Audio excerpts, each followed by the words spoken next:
Parents who are stressed have been shown not to be able to be as attuned to their infants and children as parents who are not stressed. Not their fault. Not because they don't love the child. Not because they're not dedicated, devoted, committed. Simply because the stress effect impedes their ability not to love their child, but to attune with their child.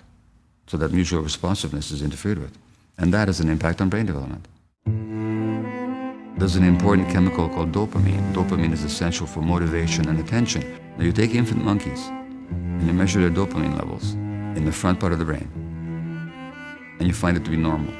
Separated from their mothers, those dopamine levels have diminished. In other words, the child's brain chemistry is affected by the unavailability of the mother. And this is true even if the mother is physically there, but emotionally absent.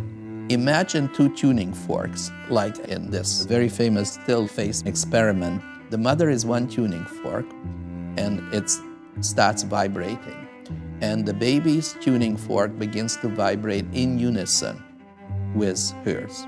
And when that happens, gradually its own prefrontal cortex gets tuned. So it becomes empathic. It begins to relate to the mother. Infants don't understand words. So they respond to body language.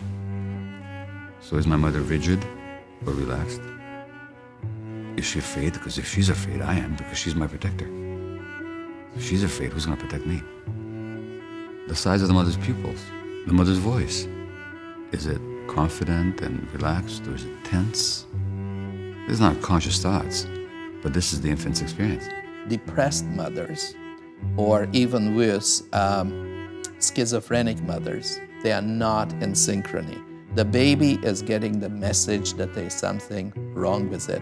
Its prefrontal cortex is not going to be tuned properly. So that baby is going to develop a kind of depressive personality. Okay. I'm here. And what are you doing? Oh, yes. Oh. The monkeys tell us more about the severe effects of infant deprivation.